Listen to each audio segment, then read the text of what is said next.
The Shield is a cop drama that ran for 7 seasons, totaling 88 episodes, set in the fictional Los Angeles police district called Farmington, aka The Farm. We follow Vic Mackey and his strike team, consisting of the impulsive Shane, the quiet Ronnie, and the often morally conflicted Lem, and their role in maintaining law and order on the unruly streets of Farmington.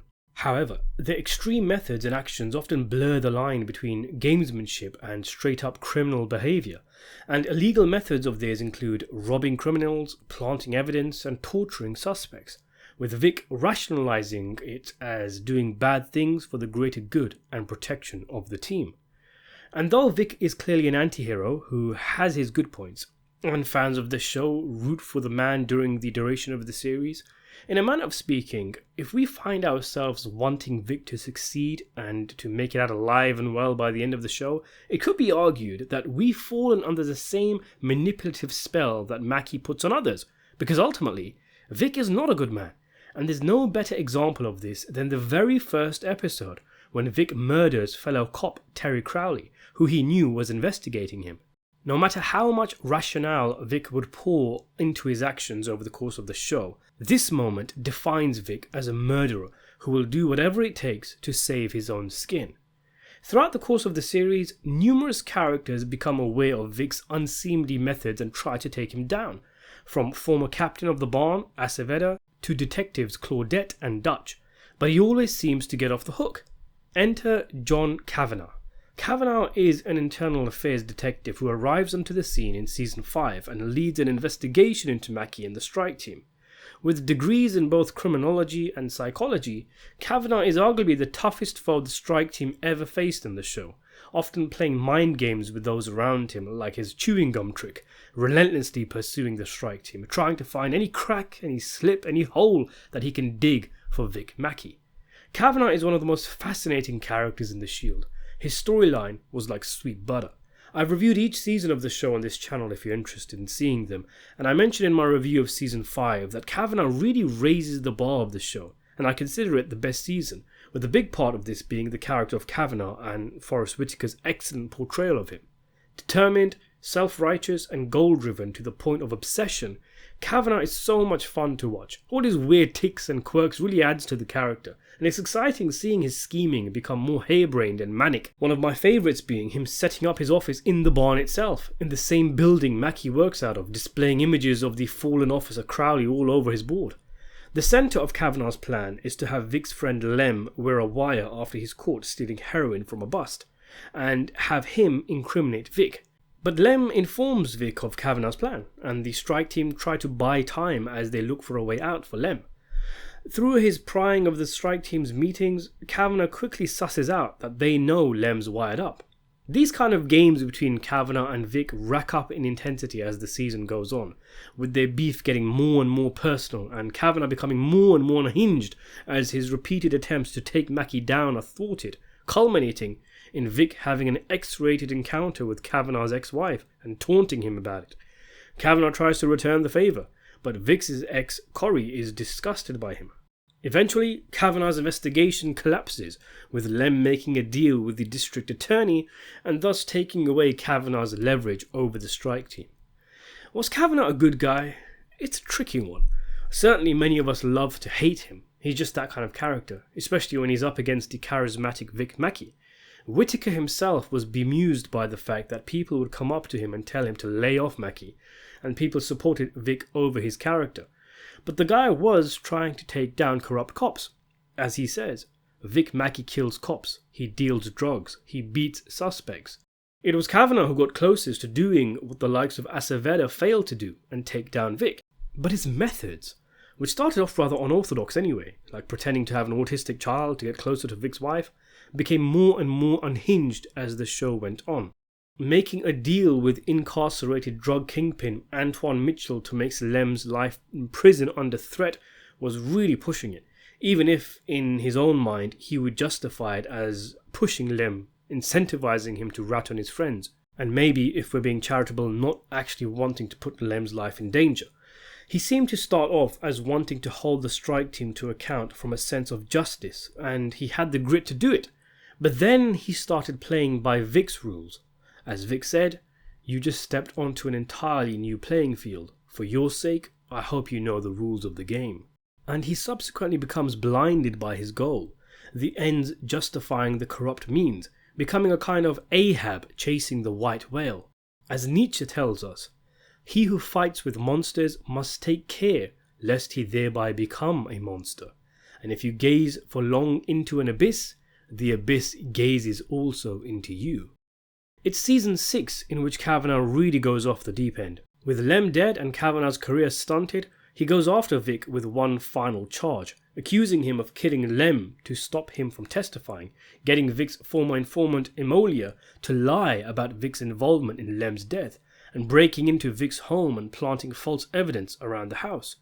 It seems like a slam dunk is on the cards for Kavanagh, but Dutch and Claudette are doubtful of Imolia's testimony, and Kavanagh, insisting on being in the interrogation room while they speak to her, raises further eyebrows. Couple that with Corey making sexual harassment charges against Kavanagh, and Imolia being pressed in interrogation, Kavanagh has a moment where he is clearly having conflicted thoughts, then marches to the interrogation room and comes clean to Claudette, confessing that he pushed Imolia with the fake story and that he planted evidence. "I framed a guilty man," he declares, laughing at the irony of the situation. Kavanagh is then stripped of his badge and imprisoned, receiving a short visit from a triumphant Vic, and once that's done, that is the last we see of Kavanagh in the show. I always felt Kavanagh's ending felt so sudden, that his abrupt desire to come clean felt so drastic and anticlimactic after he had been the main antagonist, and a terrific one at that, for the 5th season. You have to remember, he begs for more time to investigate Vic's involvement in Lem's death in the first episode of season 6, and he's imprisoned and his story wrapped up by episode 2.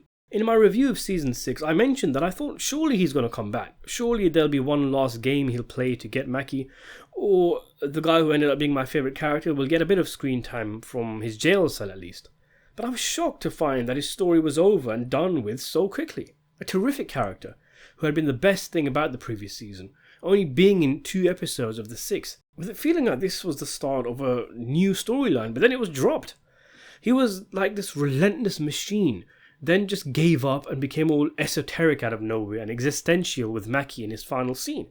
I felt like the show was just pissing all over me.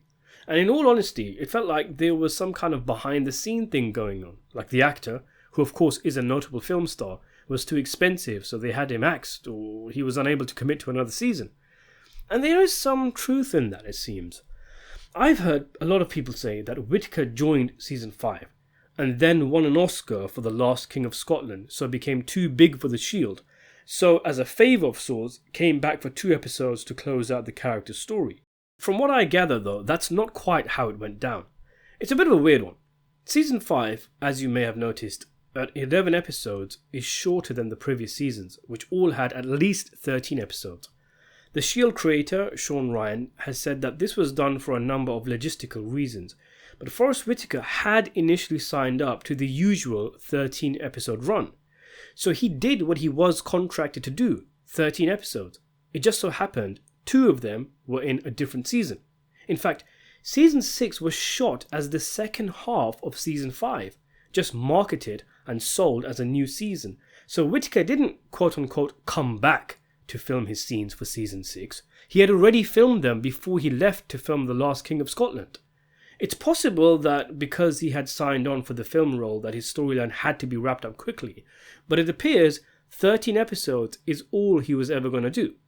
So if he wasn't going to do The Last King of Scotland, would he be given a new contract for season 6 and an expanded role?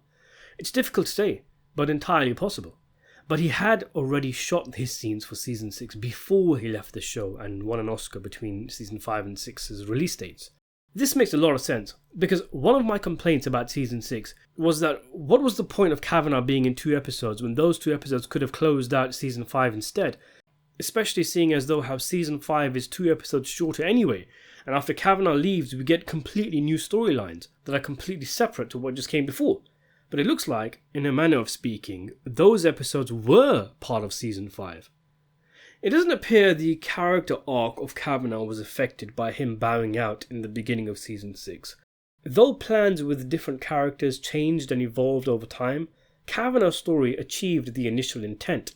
As Whitaker said, "Initially, when I first met with Sean, the first meeting, we talked about this character that would be driven and be focused towards just taking these guys off the street, particularly Vic Mackey, and that ultimately he would come to a point where he would try to bend, but that this character himself wouldn't be able to bend.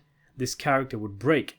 And I think what happened in the end was that they allowed the character to take that arc, but then also keep his sense of self and integrity. So I think that's a really nice track to find. It's something that he wouldn't be able to live with, that the deeds that would allow one to be more like Vic Mackey. And so I thought that was a really good move. You know, one thing I find interesting is that Forrest Whitaker's appearance changes throughout his time on the show.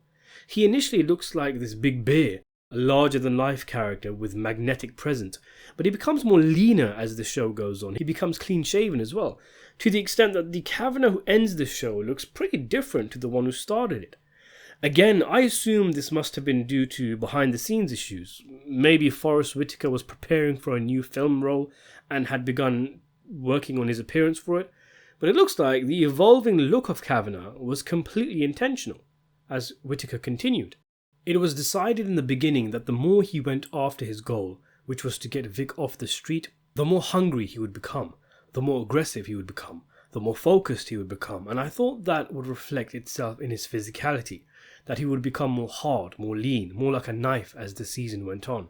It was something that I first spoke about at the very beginning. I talked to Sean that would be one of the things that I would do with that character, that he's so possessed and so obsessed that he's not even, I don't want to say he's not eating, but he's just so driven that the drive is like eating away at him and it brings him down to the core of who he is, and that's kind of what I was trying to do with that. And having that long of a time to be able to do it worked out really well, because I was able to take him from one place, a little more scruffy, maybe dressed well, but sort of with a beard and hair and features like that, and just slowly as it went along become more and more clean, more and more focused, so that he can reach his goal. And if you watch from the very first until the very end, it's pretty much a very different, physically different person, and his drives have been heightened. Let's go back to the in-universe reason why Kavanagh did what he did. I mean, it still makes perfect sense for him to do it. My initial reading of the scene where he ends up confessing was that, similar to Shane in Season 7 in a similar scene, he knew he was about to get rumbled, that Emolia was going to break and he was going to get exposed, so he might as well come out with it. But this is probably a misreading. In fact, it might just be that what Claudette is saying to Emolia during the interrogation is what gets Whitaker to take a step back and realise what he's becoming. She says, "You're ping-ponging between these two men who've done nothing but use and abuse you. You've let Vic and Kavanagh steal away your soul. They are leading you down a path that is destroying you, your son, and everything around you." Look at what she's saying. It isn't just that she's declaring Kavanagh is destroying this woman's life. She's comparing both of them, talking about Vic and Kavanagh as if they were a single entity, and perhaps it's this that gives Kavanagh his moment of realization. You can see it in him. He's realizing what he's done, what he's becoming, how far he's gone to get Vic. That to take down Mackey, he's become Mackey. To destroy him, he is becoming him, and that simply isn't worth it. So he turns around, walks into interrogation, and comes clean.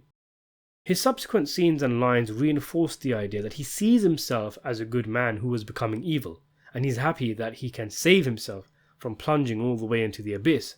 He tells Claudette, "I never cheated on anything before, and the first time I do I get caught, taking the dirtiest man I ever met off the street. I didn't have practice, planting evidence, manipulating witnesses, covering my tracks." And when she says he used to be better than Mackey, he replies, "I still am." It all shows that he's realized he was becoming like Vic, and he feels he didn't end up going all the way. "At least I have Mackey out of my life. He's not my problem, he's yours," he concludes, his words echoing the relief he now feels, the weight taken off him. It's further emphasized when he meets Mackey for the last time, telling him, "I learned from the best," adding, "It isn't your time yet, but it'll happen. The universe will take out its trash when it's ready. You corrupted everything around you, turned a good man like Lemansky into a thug and a thief, and you got him killed for it. I tried to become you for a minute, but it wasn't worth it." adding that he's at peace. This scene shows you who these two men are at their core. Vic is a brute who sees the ends as justifying the means, boasting that he's going to go home to his own bed, whereas Kavanagh sees sitting in a jail cell as a victory, because at least he won't be hearing his dead friend's screams as he lies in that very bed. He feels his soul wasn't corrupted, and him confessing was him taking back control of his identity, which was being eroded as he pursued Vic. So there's a lot more that can be said. As I've mentioned, Kavanagh is my favourite character and I really like discussing him. But this video is getting quite long now, so I'll leave you with Forrest Whitaker's own reading of the scene where he watches Emolia's interrogation and eventually confesses. He said, "That was a pretty difficult one. I think it was difficult in the sense that there was the line, and I don't know how people read it, where I wanted to make the decision, where I wanted to see the result of me being on the other side, or making choices that were wrong from my ideal point of view, and then to make the decision to stop the interrogation. Not because I was about to be turned in, but because I couldn't live with what I was doing. And I think the season had brought me up to that point. I mean, I had been living my entire life obsessed about this person because of the wrongs he had done, the way he had abused other people, and the way he had abused his position. And now I was in a position where I had to look at myself doing the same thing, and I had to see if I would be able to live with it. And I allowed my drive or my desires to override what I knew was right. And so for me it was a difficult one. I think the stuff I did with Jay, I always liked working with him. His character was such an intelligent character, and I could see that he would see through some of the cracks. And it wasn't that. For me, he was one of the good cops, one of the good guys, and I think being in the room also with him and then having to face myself and see myself as if looking in a mirror, because that scene that they wrote was a mirror of sort, of torment of what I was dealing with inside, and so I ultimately made that decision. So it was all kinds of things swirling around in my head. A lot of them were about the maintaining of self and what I would be able to live with, and that caused a lot of internal angst and pain, and that's what I think I was trying to reflect inside of that scene. So there you have it. What do you make of Kavanagh? Did you like his ending? And what's your interpretation of his confession? Let me know in the comments section below. Subscribe to the channel, and thanks for watching.